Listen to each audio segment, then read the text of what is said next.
Good evening, guys. Welcome to one more live. Renee's giving me a hold button. We're going live on Facebook and YouTube as well. I hope you guys had a good day. It's been a long day over here at the ranch, but I'm excited that we are here together. Every Thursday, 8:30 p.m., you and me creating abundant marriages together, because this is what it's all about, right? Taking mediocre marriages and making it into abundant marriage. And the secret to that is to be intentional, which is why every conversation that we have here Thursdays at 8:30 p.m., it's one day a week so that you have an accountability, so that you have a reminder, so that you can get these practical tools, apply it to your marriage, and you let me know the differences you see.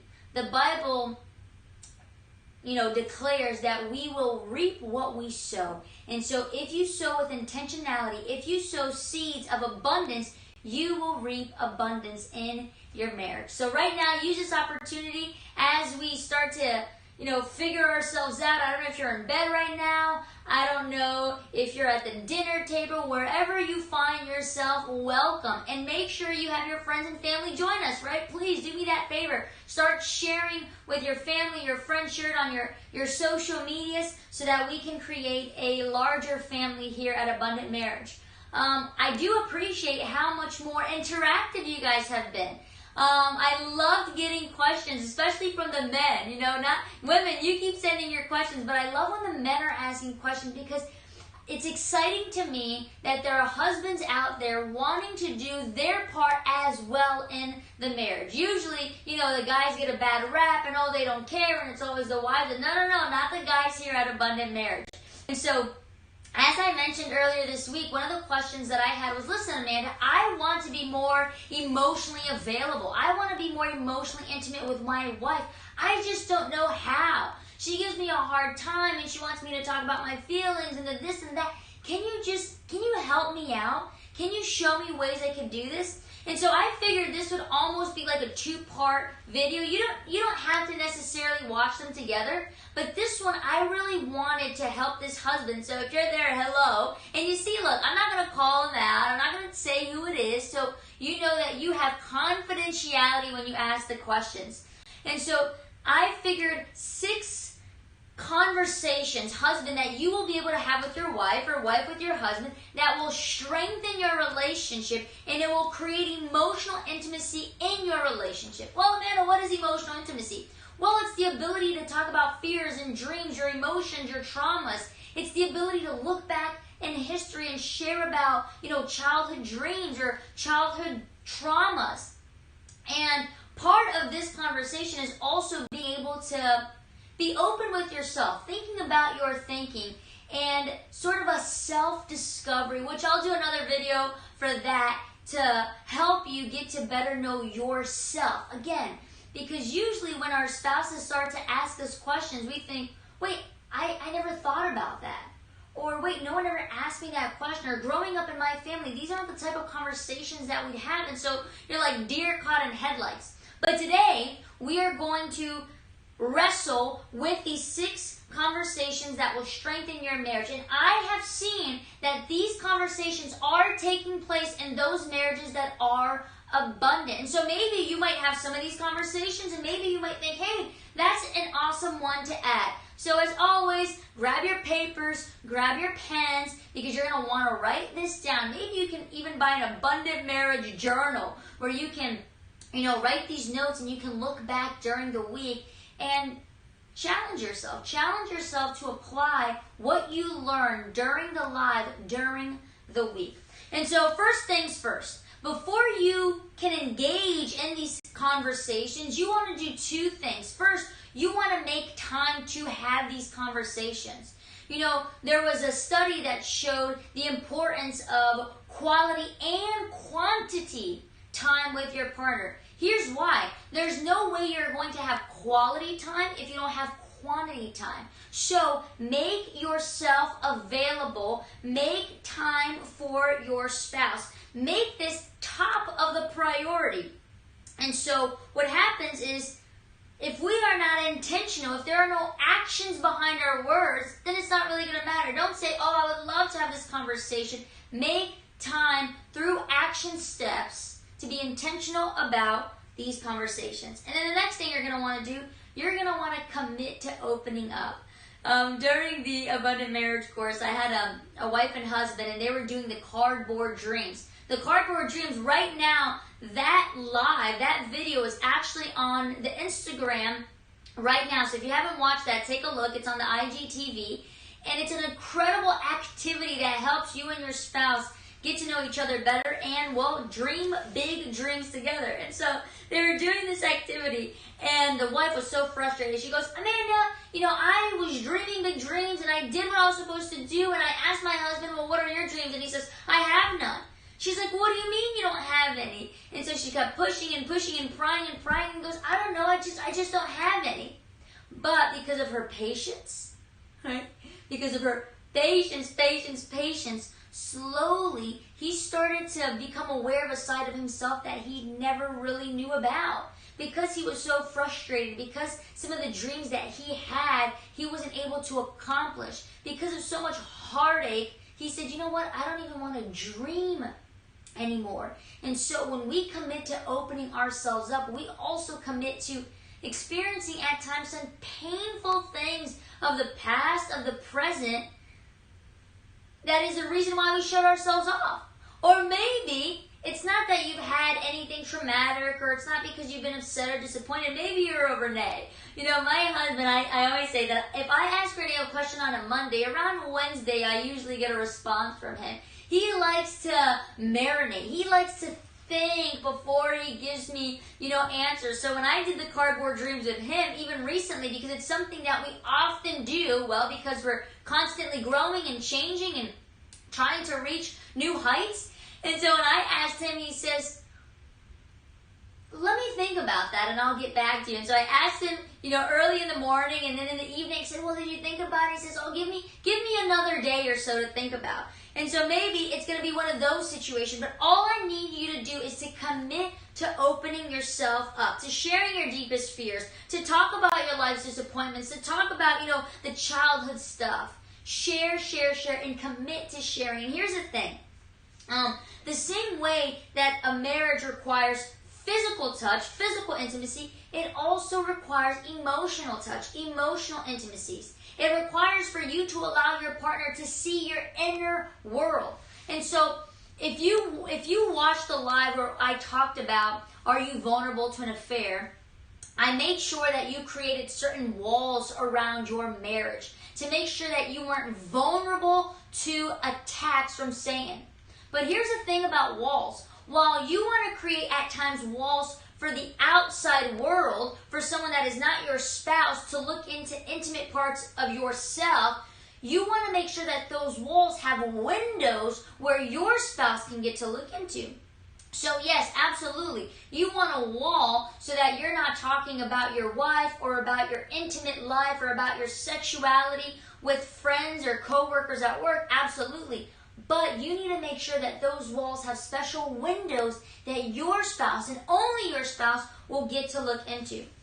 And so I know this isn't an easy task. I know you might feel uncomfortable, especially if you grew up in a family that didn't really talk about this stuff, that wasn't really great at sharing emotions, that emotions were shut down or thrown to the side. So if you start to feel uncomfortable and overwhelmed, that's okay. This is a new experience that you're having, and well, it's going to take time before you're comfortable. So if you're feeling like I'm suffocated, I don't have any space, you're on the right track, okay? And men, you typically have a harder time with this than women. Now, generally speaking, right? It's not always the case. I actually had some women during the poll that I did this week, and I said, do you struggle with emotional intimacy? I had some women saying, yes, I struggle with that also. And so this is not just a men thing, it's a women thing as well. But generally speaking, this is something that is more challenging towards the men, okay? So here we go. Let's get into 6 types of conversation that will strengthen your marriage and ultimately strengthen the emotional intimacy in your marriage. This is what we are after. Okay, now, I always like to share some researchers with you so that you can see that science is doing its job at backing up a lot of the things that I'm telling you. And so one of the research shows that dual income family, meaning mom is making money and dad is making money, they observed the type of conversations that these marriages were having, and the majority of this marriage would have conversation based on the household chores, the daycare, the groceries, things that had to do with the upkeep of the family. Now, while these conversations are important, we're not really feeling lovey-dovey when we're having these conversations. And so here's conversation number one. It's sort of the day-to-day conversation. It's the chore conversation. Now, I understand that these conversations, they need to be had so that, family life is running smoothly. These conversations, they achieve the practical things, the everyday things. It's Renee telling me, hey, I'm getting a haircut on Wednesday. Or, hey, I have to pick up, I'm going to the grocery stores. What do you need? These conversations we need to have. However, these conversations aren't enough. If you're only having these types of conversation, your marriage is not abundant. And this is where you're going to get in trouble in your relationship, where you're saying, hey, we're feeling disconnected. Hey, I need you to be more emotionally intimate with me. There's a distance, there's an invisible separation between us. These routine, day-to-day chore conversations, like I like to call them, they are not enough. Kyle Benson, he says this: when couples end up unintentionally devoting the majority of their time and energy to routine conversations, their emotional intimacy will begin to fade. And that makes sense, right? Nothing fiery inside of me happens, or Renee tells me he's going to get a haircut, or, that I have a dentist appointment, or this and that. These are just the day-to-day conversations. Important, yes. Practical, yes. Do they need to be had? Absolutely. But they are not enough. Now, part of this routine conversation, or this chore conversation, one of the biggest things that come up is sort of how chores or housework will be divided. It seems like it's these conversations that cause a little bit of chaos. And here's why. Usually, the wife feels like she's doing much more than the husband, especially if she's working and then she comes home and she has to take care of the house, she has to take care of the kids. She feels that she is doing so much more. I talked to a wife this week where she says, Amanda, I understood if I was staying at home, but we both work, so it only seems fair that both of us would, be a team and take care of the things around the house. And it was pretty incredible that she was even able to say, I understand that I have to be patient with my husband because he grew up in a household where it was very black and white, where the women did the house stuff and the men worked. And so I know that I'm going to have to be patient with him, but when he does not help me, I feel unsupported, I feel disrespected, I feel unloved, and it's growing sort of this resentment inside of me. And one of the things that she did was that we came up with together was that she was going to write a list of all the things that had to get done in the house, right? And this was going to be a chore conversation, a routine conversation, the day-to-day conversation. So she makes this list of all the chores that need to be done in the house. And then together, they come up with, okay, I can do this, well, I can do this. And they made a game plan about what was going to get done and who was going to do what. A British sociologist, her name is Anne Oakley, she actually researched and documented that men tend to overestimate the amount of household work that they do. And so this is why it was so important for this wife to write down all the things that needed to get done, the things that she was already doing, the things that he thought he was doing so much household work, but then when he put it on paper, he goes, oh man, you're right, honey, I could be helping you out so much more. So again, these conversations are important, but we cannot just have these conversations. And as the research shows, unfortunately, dual income marriages, they seem to only be having this type of conversation. We can do better, right? We can do better. So now let's go to conversation number 2. This is the conversation that I like to call the Jesus and the disciple conversation. These are friendship enhancing, friendship strengthening conversation. This is the type of conversation that couples have when they are just falling in love. You know, when you're just falling in love and you're constantly texting, you're constantly on the phone, you're trying to get to know each other. I mean, you're playing 21, the 21 question game. Do you like this? What's your favorite color? What's your favorite food? Where do you want to travel? You know those questions that you're asking to get to know someone? Yeah, these conversations happen in the beginning of a relationship, and this is the reason why we fall in love with each other. Why? You're not going to fall in love with someone that you don't know, that you don't get to experience, that you don't get to find out new things about them. Well, these conversations can't stop after you get married. They need to continue. This is the conversation that seems to stop when you get married, and this is the reason why a lot of couples will say, I fell out of love. Of course, because the conversations that made you fall in love all of a sudden stop after you get married. And so it would make sense that because you're no longer having these conversations, well, now what is happening? You're falling out of love. Why? Because you stop asking questions. You stop learning about each other. And surely you're going to fall out of love. But in abundant marriages, in secure marriages, in happy marriages, these couples are each other's best friend. Is your spouse your best friend? Is your husband, is your wife, are they your best friend? If they're not, you are on a slippery slope. However, if that's not the case now, don't worry. Making sure you're having friendship strengthening conversations will be the way that you can once again reignite the love you guys had for each other. Friendship conversations, these are, the funny things that you share in the day-to-day. Often, Renee and I, when we come and lay down in bed, we like to share the funny things that River and Reed did. I mean, today, pretty incredible. Proud mom moment. Reed, he's more of our daredevil child, and he did a front flip on the trampoline. And I was so proud of him, and I said, hey, Renee, these are the things hey, guess what Reed did? Look at this video. These are things that you share. And then Renee texts me, oh, at work, you have no idea what happened. Or you share the exciting news. You know your very best friend. Who is your very best friend? I know that my two very best friends, when things happen during my day-to-day, with one of my good friends, my best friends today, I sent her a link. I said, hey, I'm thinking about buying this. What do you think? I share the experiences. I share what I'm trying to do in abundant marriage. I share my everyday. I share things about what River and Reed are doing.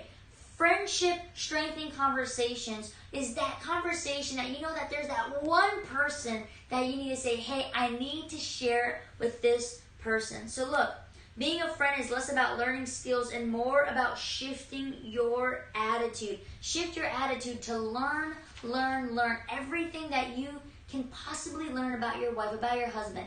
Take yourself back to the good old days where you would stay up late hours under the stars to just get to know each other. Okay? And so I'm going to give you some tips. Amanda, well, how do I have these friendship strengthening conversations? What do I do? Well, first, start asking open-ended questions. Don't just ask, questions that you can get a one-word answer, a one-word response, okay? Ask open-ended questions. Share this moment together. Don't rush in the conversation.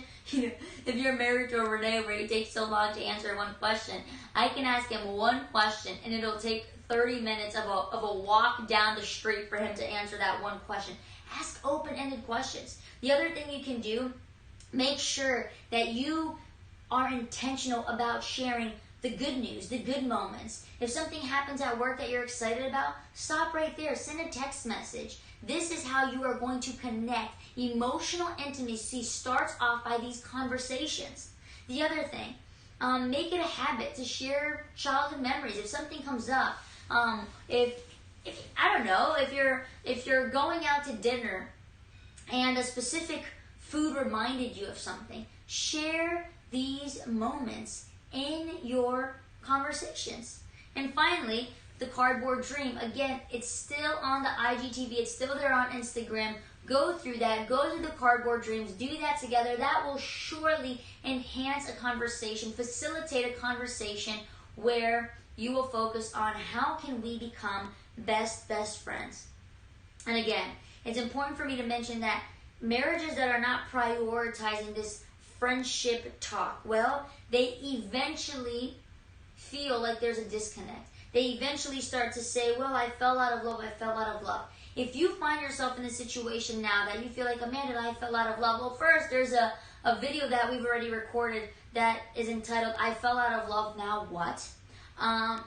But then do this. Start having these friendship conversations, because this will reignite.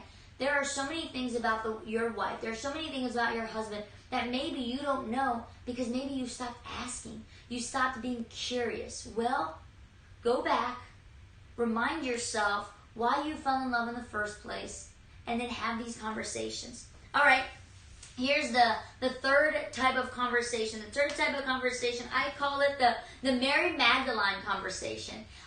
It's sort of the conversation that shouts, I've got your back. I am here for you. I'm on your team. I'm on your side.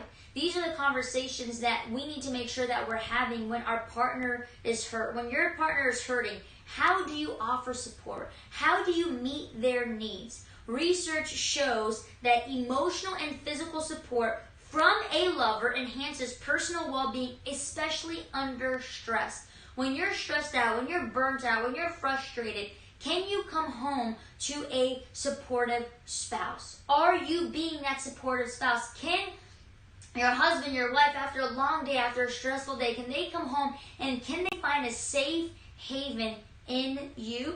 Look at this.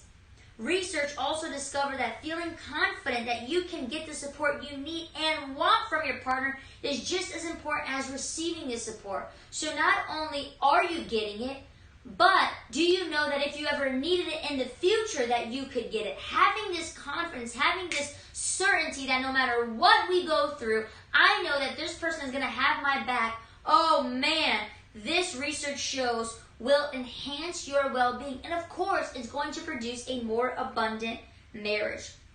There's a man I really like. His name is Wendell Furman, Dr. Wendell Furman, and he says this. Although there is some mystery about whom we fall in love with, there is less mystery in what makes for a successful, rewarding relationship. Two of the key elements. Look at what he says. He goes, listen, it's some mystery why people fall in love. However, it's not entirely a mystery as to why their relationship is successful. He goes, there are two key elements. Write this down. They are a safe haven and a secure base. What does that mean? He defines being a safe haven as your spouse knowing that they have a place for emotional and physical refuge. That when they get hurt, that they know that they can come to you to express their anger, their frustration, their sadness without being judged, without being criticized, without being condemned. Are you being your spouse's safe haven? These are the conversations that you need to have. These are the conversations that says, I have your back. And they are the Mary Magdalene conversations for this reason. When Mary Magdalene was thrown there, butt naked with only maybe a blanket covering her nakedness, she was ashamed, she was vulnerable. She was thrown at the feet of Jesus, and Jesus literally said to her, I have your back. And you know how he said it? When he literally places himself in front of her. She's vulnerable, she's ashamed, she's embarrassed. All of those men are looking at her, pointing their finger in her face, ready to stone her. And Jesus says, I got you, and I got your back, and they're going to have to get through me in order to get through you. In this moment, they created a bond. They created a relationship where this woman knew, Mary Magdalene knew, for the rest of her days that in Jesus she had a safe haven. In him, she knew that it would be a place where she could bring all of the emotions, the happiest to the scariest to the darkest emotions, because he would be her rock. He would be her support. And not only that, she knew that in him, she had a secure base. What does it mean to have a secure base? It means that we know that we will always have a home to come back to. It means that we can explore the world and explore our curiosity. It means that we could go out there and dream big dreams, knowing that the person will always be cheering us on, will always have our backs. I've lost count of how many wives have told me, Amanda, I don't have a supportive husband. I don't have a supportive wife. Whenever I come home and I share them my dreams and the things that I want to do, they think I'm crazy. They think I've lost my mind.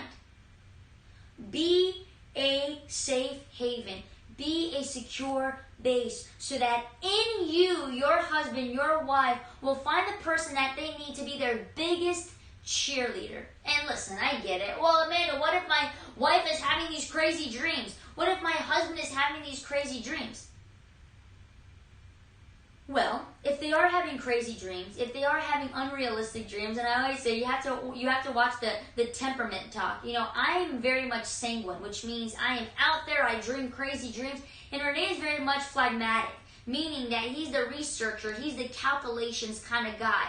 And here's the thing, could it be that God has put you two together with different temperaments, with different personalities, so that together you can help your wife accomplish her crazy and wildest dreams?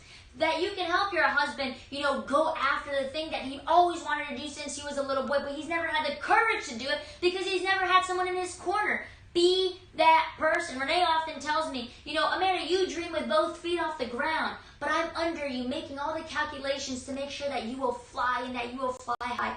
Oh man, how incredible it is to have a husband who supports my wildest dreams. How incredible it is to have a safe haven and a secure base. And so, awesome. If you are a little bit more rational than your wife or than your husband, Renee is definitely more rational than I am. I'm definitely more emotional. Use then the strengths so that together you can make sure that this will be a successful vision, successful dream. Okay?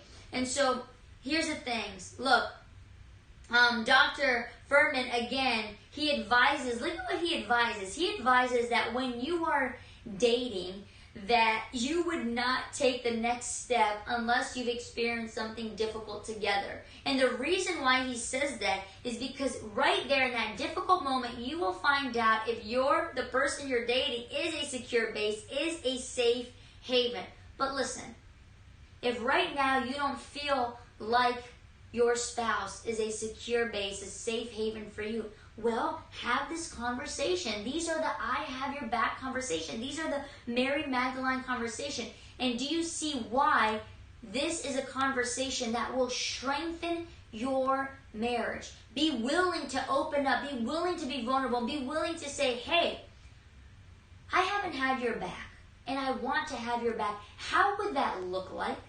Ask your spouse. How would it look like for you? What do you need from me that shouts, I'm here for you. I'm in your corner. I have your back.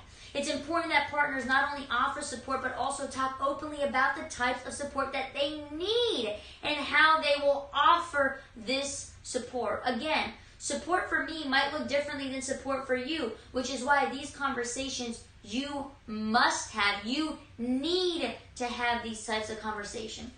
All right, conversation number 4 that will strengthen your marriage. These are what I like to call the love tank conversation. Remember the 5 languages of love? Let me see if I can remember them here to tell you. Gifts, physical touch, words of affirmation, acts of service, and quality time. Those are the 5. Well, these conversations, they're kind of like a checking in, of kind of how is your love tank? These are the conversations of affection, of appreciation. And in order to build a strong relationship, in order to build a strong marriage, you need to create an environment where your spouse feels comfortable, where they feel cared for, respected, where they feel loved. And you need to make sure that this is happening not only in big ways, but in small ways. You know, you and I, we wait for the big holidays, for the Christmas, for the Valentine's days, for the anniversary. We don't need to wait for these big occasions to demonstrate our appreciation, our love. I had a husband, he says, oh my goodness, my wife drives me crazy with this Valentine's Day nonsense. She wants the cards, and she wants the flowers, and she wants the chocolate. And so I asked him, I said, well, do you give her the chocolates and the flowers and the cards during the year? He goes, no, I just do it on Valentine's Day. Well, that's why. She wouldn't be so gung-ho. She wouldn't be making such a big deal about Valentine's Day if during the year you were filling her love tank. But if the woman goes all year long without receiving, a bouquet of flowers that you can get at the red light for $5, of course, she's completely depleted. She's running on fumes. She's going to make Valentine's Day such a big thing, and you're going to always have this unrealistic expectation put on you to make, Valentine's Day this crazy thing. So it's much better for you, dear husband, I told him, if you consistently fill her love tank in small ways. That way on Valentine's Day, you don't have to, drop flower petals from a helicopter, for God's sake.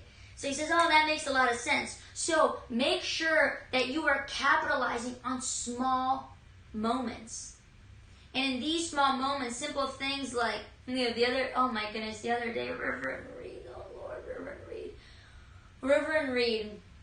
Well, it was River. I will not forget that it was River because it was a very traumatic experience. River and Reed, they were taking a bath together, and sure enough, River rates to literally bath time to poop inside the tub. Okay? It was disgusting. It was traumatic. We were had a little PTSD about it. And Reed looked at him and he was like, no, right? He was just as shocked as we were. And literally, Renee and I just didn't do anything for like a solid minute. We were just in disgust, looking at each other, saying, this is our life right now, right? Cleaning poop from a tub filled with toys. And Renee looked at me and he's like, listen, I got it. I have never felt so loved in my life. And poor Renee. And, with his personality, with his detail-oriented personality, I think he got like Clorox wipe, and he just sat for the next 30 minutes, Clorox wiping, washing every toy, Clorox wiping every toy, and then there's like that mat, that non-slip mat in the tub, and he cleaned he obviously did a better cleaning job than I would ever do. I would just throw everything in the garbage, set it on fire, we can't use it. But he just sat there, and the other night I said, Renee, listen, I appreciate you so much. Thank you so much for doing that. It was disgusting, it was awful, and thanks for taking one for the team. Capitalize on these little moments, little things like looking at your husband saying, man, I love how great you are with the kids. Thank you for throwing the trash out. Thank you for putting the dishes away. Find moments to just appreciate, to express gratitude. We're so good at calling people out. We're so good at telling them when they haven't met our expectations. But we also need to be good at telling them when they got it right. And if we start to shift our attitude, our mindset, and create an aptitude for gratitude, no matter the worst of days, there is always something to be grateful for. A habit that I have, that Renee and I have, Renee's pretty much of a slacker on this one. He likes to just verbalize it. I'm pretty religious about it. On my sink, right where I brush my teeth and this and that, I have a little journal there, and it's my gratitude journal. Every single night, I put the date and I put what I am grateful for. And some days are really hard to find what I'm grateful for. Some days I'm just like standing there on the counter for 5 minutes trying to figure out what I'm grateful for. But over and over again, because I've made this a habit, I can find something to be grateful for much quicker. Why? Because it's a shift in mindset. It almost what's the word here? It helps your mind operate in a more positive versus a negative way. All right? So it's important that your partner knows that they are appreciated, that they are valued, that they are loved. And so please have these love tank conversations where you're saying, hey, thank you, I appreciate you, I love you. Now, imagine that your relationship looks like this. Imagine that daily you would capitalize on small, medium, and big moments of expressing your affection. So, this is what you can do to facilitate these love tank conversations. Ask the question, say something like, what makes you feel most loved by me? Do you know what makes your spouse feel most loved? There was a small video that I put this week on Instagram, on Facebook, and it was entitled this: the easiest way I've ever made Renee feel loved, or something like this. The easiest way I've ever made my husband feel loved. And the easiest way was, because I asked him, I said, hey, what makes you feel loved? And he says, well, I like it when you have genuine interest in the things that I like to do. And in that moment, his genuine interest was Formula One. Oh, Lord have mercy. And I was like, oh, Renee, I cannot watch cars just go round and round and round and round and round. But I said, you know what, I'll give it a try. And so we sat, and there's this Netflix documentary that we watched, and it was pretty interesting because it talked about the lives of each of the Formula. So I could get behind something like that. I just didn't want to see the cars, but when it was a documentary and it was stories and it talked about relationships, I love relationships, I love stories. And so we watched it together, and that's what made him feel loved in that specific day. But you need to constantly be asking, what makes you feel most loved by me? People grow, people change. It might be different today than it will be next month. Keep asking. The other thing you can ask is, in what way can I help you feel important and loved? Meaning, how can I do it physically? How can I do it emotionally? How can I do it verbally?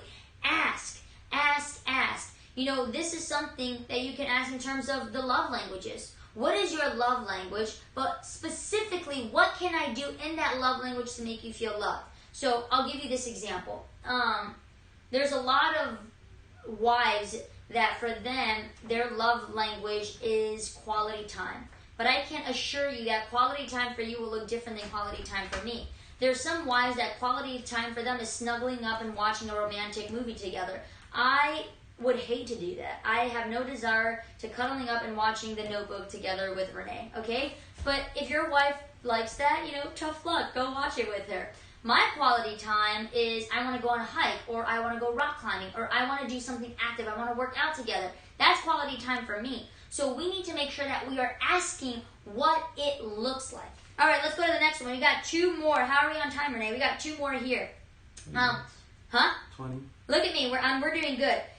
The type 5 here is our conflict conversation. Okay, conflict conversation. I call it the Peter by the seashore conversation with Jesus, and you'll understand what I mean in a bit. We need to make sure that after disagreements, after conflict, after arguments, that we are having conversations. Why? Because we cannot do better if we do not know how we went wrong. So, I'll give you the 2 scenarios. Remember when Peter denies Jesus 3 times, right? And he's upset about it. He's gone fishing.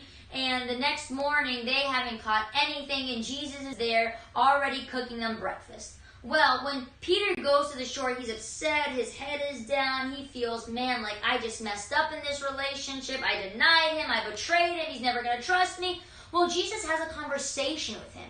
And after this conversation, their relationship is so much better.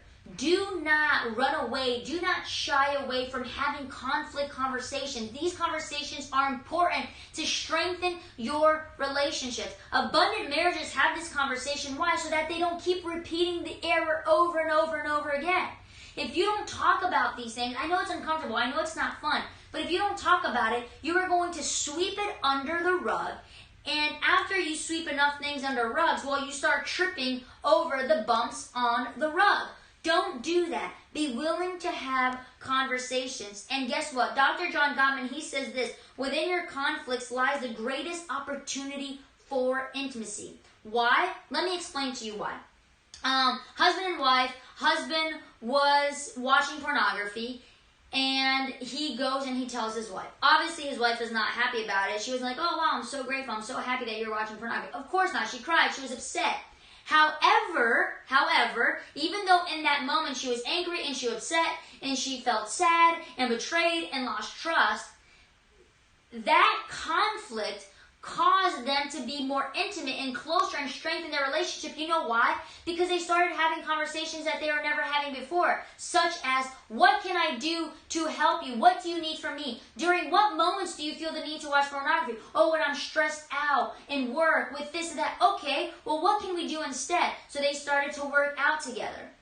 Do you get what I'm saying? So this awful situation created a space so that they could further connect through working out, through spending time together.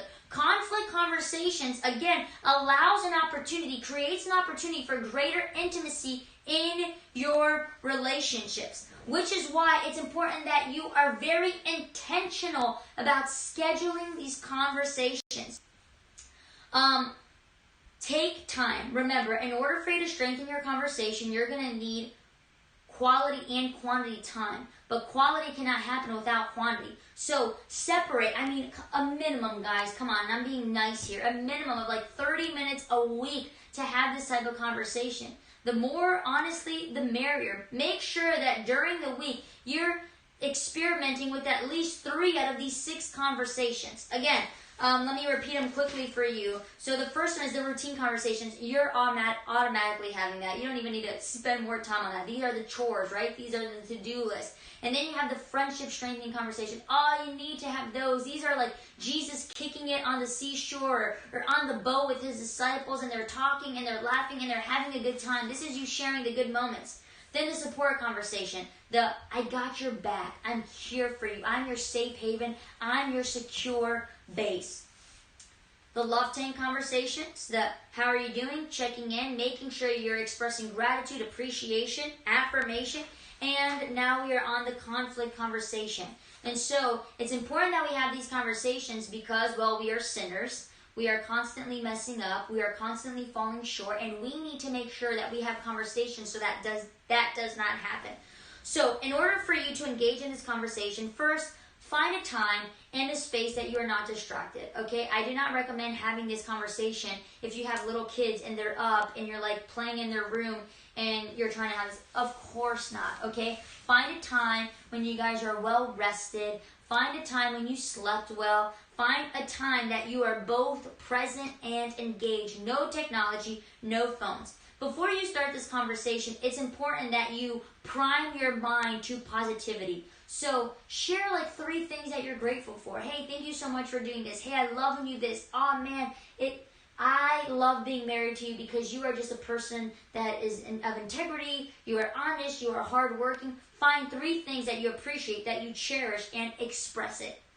After that, think about things that already went well. Instead of focusing on all the things that went wrong, take some time first to think about all the things that went right. Man, we really killed it when you and I did X, Y, and Z. Oh man, we did such an awesome time, standing together against the comments from our in-laws towards our children, towards our parenting. Thank you so much for getting my back on that one. Find times that you really were there for each other, where the relationship went well. And then start to share the thing with, hey, what could be improved this week? What didn't go well this past week that we can improve on last week? And then you work on those improvements. But take one thing. Let's say you create a list. Okay, well, Renee, this is the list of all the things that I feel like didn't really go well this week. Well, I'm not going to talk about all of them, but I'm going to pick one of them. And then we're going to work on that. And we're going to, together as a team, come up with a solution for that. And maybe there's not even going to be a solution. Maybe it's just for me to vent and for me to just talk about how upset and how frustrated I am. Well, we get that one thing and then we talk about it. Okay, and then we try to apply it for next week. Oh, okay, I see where you're upset. I see where you're frustrated on this. Well, next week, if I do it like this, we can do it better. I'll give you this scenario. It's a funny example. So, I have this thing, okay? I like Renee's hair longer, a little longer than he would like it. Renee likes his hair a little shorter. And so we compromise with sort of this, I just like hairy. I like long beard, a good amount of hair on his head. And Renee went to get his hair cut 3 months ago. And when he came in, I just wanted to cry. His hair was, obviously he didn't think it was short. He's like, are you kidding me, Amanda? I got a hair, it's not even that bad. And I was like, Renee, I cannot wait for 3 months to go by so that your hair can grow again. This is a really silly example, okay? But I was just really upset because it took a good while for his hair. I was so happy with this whole quarantine thing because he couldn't go get a haircut. And so I knew it was going to go longer than he would ever let it grow. And so I was so upset about it. I was like, 3 months for your hair to grow back to the length that it was. I loved how it was longer.